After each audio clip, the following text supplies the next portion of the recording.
اعوذ باللہ من الشیطان الرجیم بسم اللہ الرحمن الرحیم۔ ناظرین السلام علیکم۔ آج جس پیغمبر پر گفتگو کرنے کی صحیح کوشش کروں گا ان کا نام حضرت صعبہ سین عین بے الف ہے۔ حضرت سلیمان کے بعد سینکڑوں سال حکومت ان کی نسل میں تھی، اور جیسا کہ ہم نے کل کہا تھا کہ حضرت سلیمان نے جناب بلقیس کو ملک سبا میں واپس بھیج دیا تھا اور وہ وہاں کی حکمران تھیں۔ سبا وہ شہر جس کے چاروں طرف ہرے بھرے باغ تھے، نہریں جاری تھی، بہت ہی سرسبز علاقہ تھا سبا، جہاں کی حکمران بلقیس تھیں۔ کچھ سالوں تک تو لوگ ایمان پہ قائم رہے، لیکن پھر لوگ اسلام سے روگردانی کرنے لگے اور خدا نے وہاں اپنے ایک نیک بندے کو تبلیغ کے لیے بھیجا، لیکن قوم سبا نے انہیں اذیت دی، انہیں تکلیف پہنچائی، اور ان کا سب سے بڑا گناہ یہ تھا کہ وہ رزق خدا کی توہین کرتے تھے۔ روٹی سے نجاستوں کو صاف کیا کرتے تھے، اور روایت میں ہے کہ ان روٹیوں کا ایک انبار اور ایک پہاڑ لگ گیا تھا جہاں یہ لوگ نجاستوں کو صاف کر کے روٹیوں کو پھینک دیا کرتے تھے۔ بادشاہ نے بڑی تبلیغ کی کہ تم باز آ جاؤ، نبی نے بھی تبلیغ کی باز آ جاؤ ورنہ خدا کے عذاب میں مبتلا ہو جاؤ گے، لیکن وہ نہ مانے۔ پھر اللہ نے ان پر چوہوں کو مسلط کر دیا، ان چوہوں نے ان کے بڑے بڑے محلات کے بنیاد کو کھوکھلا کر دیا، اور اس کے بعد خدا نے ایک سیلاب بھیجا جس میں سارے محلات بہہ گئے اور پوری قوم سبا تباہ و برباد ہو گئی۔ ادھر جناب سلیمان کی قوم سالوں تک حکومت کرتی رہی،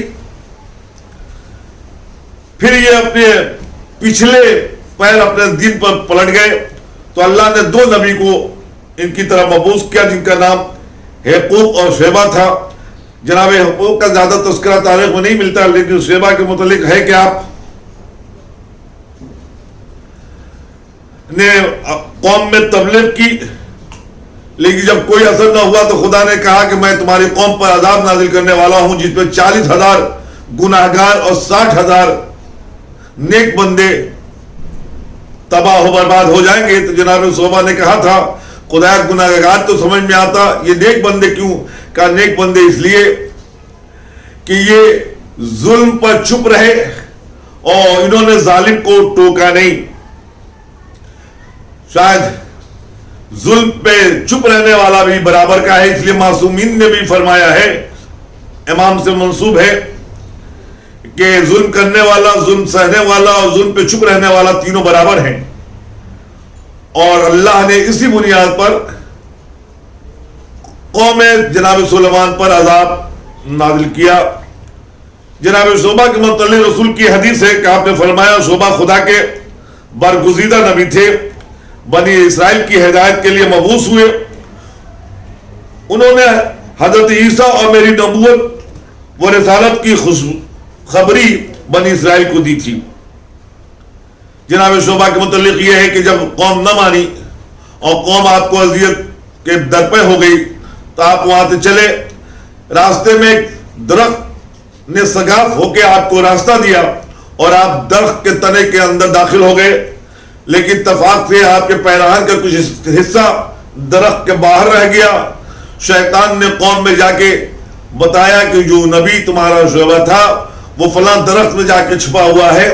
چنانچہ لوگ آئے، انہوں نے بہت کوشش کی کہ اس درخت کے تنے سے آپ کو باہر نکالے، لیکن جب یہ ممکن نہ ہو سکا تو انہوں نے تنے کو آرے سے 2 حصوں میں تقسیم کر دیا۔ اسی طرح یہ عظیم نبی 2 حصوں میں تقسیم ہو گیا۔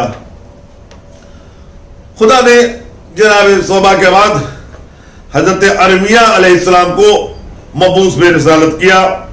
آپ حضرت ہارون کی نسل سے تھے۔ آپ کو اللہ نے بنی اسرائیل کی طرف بھیجا. خدا نے کہا ان کے متعلق میں نے تمہیں رحم مادر میں ہی مقدس بنا لیا تھا. تم اپنی قوم میں میری نعمتوں کا تذکرہ کرو اور انہیں میری طرف متوجہ کرو اور کہو کہ اگر وہ اپنی کج فکری اور بدعمالی سے باز نہ آئے تو میں ان پر ایک ایسے شخص کو مسلط کر دوں گا جو سخت جابر اور ظالم ہوگا. اس پیغام کا قوم پہ کوئی اثر نہ ہوا تو خدا نے اس قوم پر بخت نصر کو مسلط کر دیا جو 6 لاکھ فوج کے ساتھ ان پر ٹوٹ پڑا اور وہ تباہی مچائی کہ تاریخ بھری پڑی ہے. یہ بخت نصر کے متعلق خدا نے جناب ارمیا کو مطلع کر دیا تھا کہ تمہاری قوم کو برباد کرے گا. یہی ہے جو بیت المقدس کو تاراج کرے گا. اور روایت میں ہے کہ جب اس نے حملہ کیا تھا تو وہ قتل عام ہوا تھا, صرف 70,000 معصوم بچے قتل ہوئے تھے. اس سے اندازہ کیا جا سکتا ہے کہ بخت نصر کس قماس کا انسان تھا.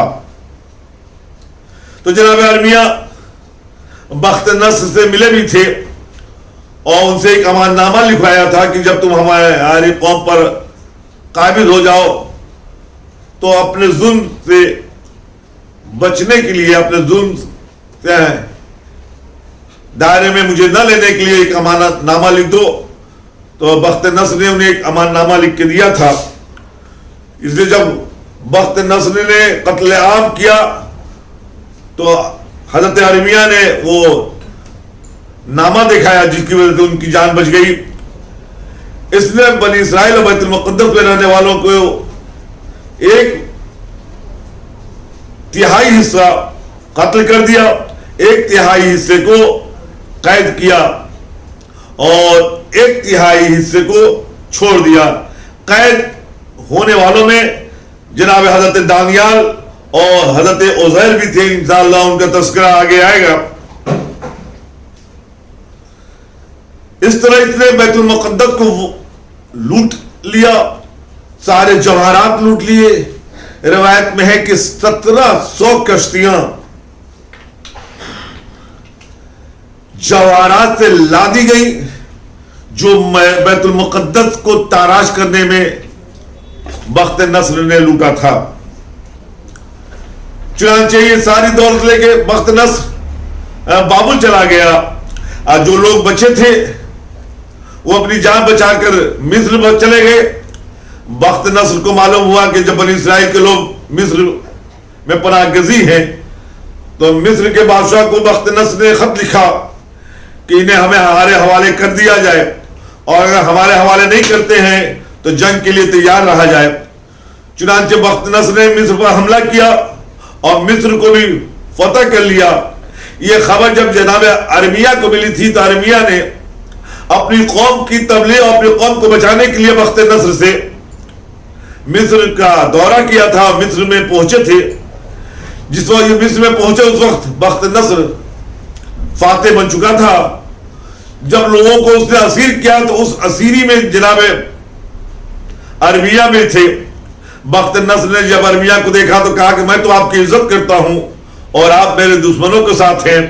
تو جناب ارمیا نے کہا میں اپنی قوم کو تمہارے شر سے بچانے کے لیے یہاں آیا ہوں. میں انہیں بتانا چاہتا تھا کہ بخت نصر سے جنگ نہ کرو, لیکن انہوں نے جنگ کی.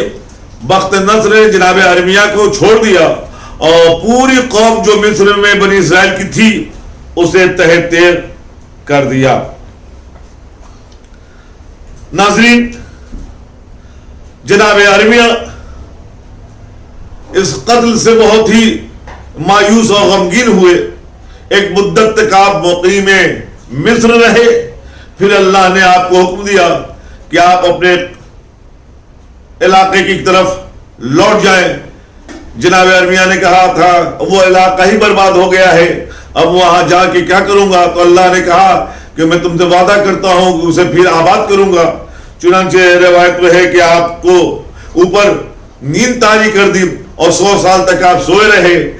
ادھر فارس کے بادشاہ کو حکم ہوا کہ جاؤ اثر نو تعمیر کرو، چنانچہ انہوں نے آ کے اثر نو تعمیر کیا۔ جب 100 سال کے بعد جناب ارمیہ نیند سے بیدار ہوئے تو انہوں نے اپنے علاقے کو سرسبز پایا اور آبادی سے پر پایا، تو خدا کا شکر ادا کیا، اور آبادی پالنے والے تو نے اپنے وعدے کو پورا کیا، میں تیرا نبی ہوں، اب تیرا حکم کیا ہے؟ آبادی تم اپنی قوم کی طرف پلٹ جاؤ اور وہی تبلیغ کرو۔ روایت کہتی ہے کہ آپ مصر سے ایلیا کی طرف جو آپ کا علاقہ تھا وہاں آگے اور ایک مدت تک تبلیغ کی اور وہی وفات پا گئے۔ ناظرین، انشاءاللہ کل گفتگو حضرت دانیال علیہ السلام پہ ہوگی۔ انشاءاللہ خدا ہماری ان عبادات کو قبول کرے اور اس مہینے میں کو ہم سب کے لیے نیک قرار دے۔ والسلام علیکم ورحمۃ اللہ وبرکاتہ۔